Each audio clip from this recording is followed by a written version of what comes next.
আমি গণতান্ত্ৰিক দেশৰ নাগৰিক হৈছে দেশৰ ৰজা। গতিকে আপোনালোকক আমি প্ৰতিনিধিহে বনাই দিছোঁ, আপোনালোকক আমি ৰজা বনাই দিয়া নাই, আপোনালোকৰ আমি গোলাম নহয়। গতিকে আপোনালোকে আমাক গোলাম ভাবাৰ যি মানসিকতা গঢ়ি লৈছে, এই আপোনালোকৰ মানসিকতা ত্যাগ কৰক আৰু জনগণৰ দাবী মানি লওক। জনগণে আমি সাধাৰণ ৰাইজ, আমি আমাৰ অধিকাৰ বিচাৰিছোঁ, আমি গণতান্ত্ৰিক দেশৰ নাগৰিক। আমাৰ প্ৰতিবাদ অব্যাহত থাকিব যেতিয়ালৈকে আমাৰ এই দাবী মানি নলয়। পশ্চিম মায়াং গাঁও পঞ্চায়তক মৰিগাঁও জিলা অন্তৰ্ভুক্ত কৰা যি সিদ্ধান্ত, এই সিদ্ধান্ত যেতিয়ালৈকে বাতিল নহয়, আমাৰ ধাৰাবাহিক প্ৰতিবাদ কাৰ্যসূচী অব্যাহত থাকিব।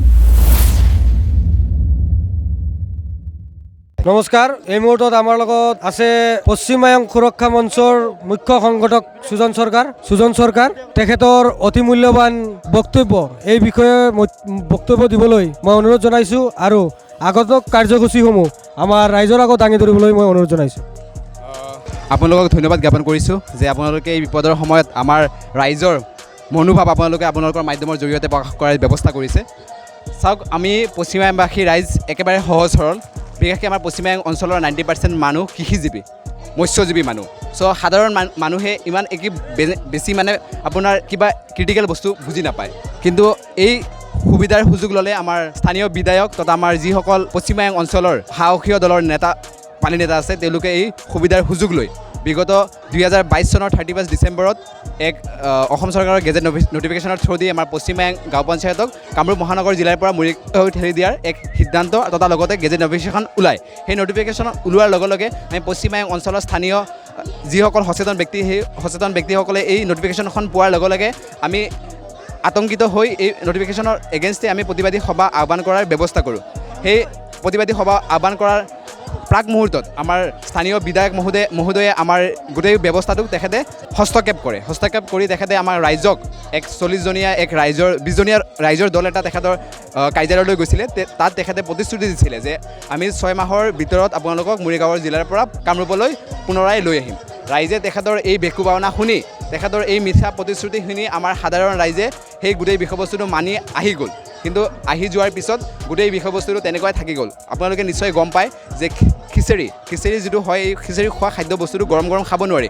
তদ্ৰূপ আমাৰ পীযুষ হাজৰিকাই কি কৰিছে, ছাইডৰ পৰা গোটেই বস্তুটো লাহে লাহে শেষ কৰি আমাক যি পশ্চিমবাং গাঁও পঞ্চায়তৰ কামৰূপ মহানগৰৰ পৰা মৰিগাঁও লিয়াৰ ব্যৱস্থা, গোটেই ব্যৱস্থাটো তেখেতে মানে আপোনাৰ কৰিছে, সংগঠিত কৰিছে। ত' গতিকে ইয়াৰ জৰিয়তে আপোনালোকৰ মাধ্যমৰ জৰিয়তে মই গোটেই যিসকল আমাৰ অসম চৰকাৰক অনুৰোধ জনাব বিচাৰিছোঁ। চাওক, আমাৰ পশ্চিমবাংবাসীৰ ৰাইজ সহজ সৰল, লগতে আমাৰ পশ্চিমবাং গাঁও পঞ্চায়তৰ কামৰূপ মহানগৰৰ লগত সুচল যাতায়াত ব্যৱস্থা আমি বিগত 40 বছৰ ধৰি কামৰূপ মহানগৰত আমাৰ কাম কাজসমূহ কৰি আহিছোঁ, আমাৰ উন্নয়ন খণ্ড ওচৰত। গতিকে আমি বিচাৰোঁ, যদি কোনো কাৰণত আমাক কামৰূপ মহানগৰত ৰাখিবলৈ হ'লে যদি সমষ্টি পৰিৱৰ্তন কৰিব লাগে, ইতিমধ্যে আমাৰ বৃহত্তৰ পশ্চিমবাং অঞ্চলৰ ৰাইজে সিদ্ধান্ত লৈছে, যদি সমষ্টি পৰিৱৰ্তন কৰিব লাগে তেনেহ'লে আমি এই ক্ষেত্ৰত আমাৰ কোনো মানে দ্বিমত নাই। আমাৰ ৰাইজৰ স্থিতি স্পষ্ট।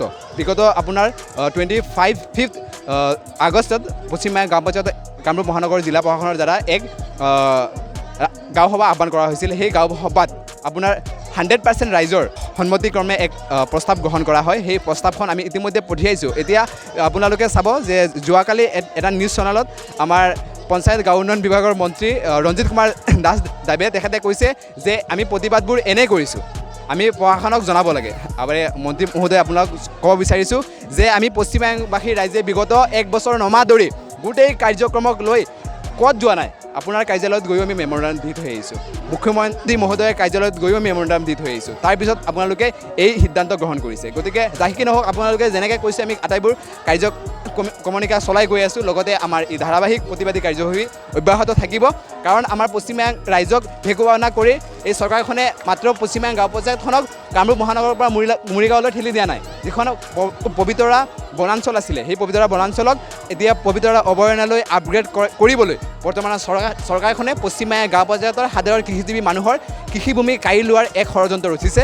যদি কামৰূপ মহানগৰৰ পৰা মৰিগাঁৱলৈ পশ্চিমবাং গাঁও পঞ্চায়তখন স্থানান্তৰ কৰি লৈ আহিব পাৰে, ইয়াৰ অন্তৰ্ভুক্ত কৰি ল'ব পাৰে, তেনেহ'লে গোটেই বিষয়টো তেওঁলোকে মহিমূৰ কৰিব পাৰিব গতিকে ইয়াৰ জৰিয়তে আপোনালোকক ক'ব বিচাৰিছোঁ যে বৃহত্তৰ পশ্চিমবাংবাসী ৰাইজে আমি ইতিমধ্যে সংকল্পবদ্ধ হৈছোঁ যে আমাৰ যি দাবী এই দাবী যেতিয়ালৈকে আপোনালোকে মানি নলয় তেতিয়ালৈকে আমাৰ এই ধাৰাবাহিক প্ৰতিবাদ অব্যাহত থাকিব আমি ইতিমধ্যে প্ৰতিবাদী কাৰ্যসূচীসমূহ ৰূপায়ণ কৰি গৈছোঁ আৰু আমাৰ আগন্তুক দিনক আমাৰ প্ৰতিবাদী কাৰ্যসূচী অব্যাহত থাকিব অহাকালি দিনৰ 3 বজাত পশ্চিমবাংৰ ধামকুণ্ডাত আমি প্ৰতিবাদী সভা আহ্বান কৰিছোঁ তাৰপিছত আমাৰ পৰৱৰ্তী প্ৰতিবাদী কাৰ্যসূচীসমূহ আমি আপোনালোকৰ মাধ্যমত প্ৰচাৰ কৰি যাম লগতে আমি ৰাইজৰ যি সঁহাৰি পাইছোঁ তাকে আমি ক'ব বিচাৰিছোঁ যে যিসকল আমাৰ নেতা আছে পাৰ্টি নেতা আছে সেইসকলে যি আমাক মহিমূৰ কৰাৰ চেষ্টা অব্যাহত ৰাখিছে তেওঁলোক কেতিয়াও সফল নহয় কাৰণ আমি গণতান্ত্ৰিক দেশৰ নাগৰিক হৈছে দেশৰ ৰজা গতিকে আপোনালোকক আমি প্ৰতিনিধিহে বনাই দিছোঁ আপোনালোকক আমি ৰজা বনাই দিয়া নাই আপোনালোকৰ আমি গোলাম নহয় গতিকে আপোনালোকে আমাক গোলাম ভাবাৰ যি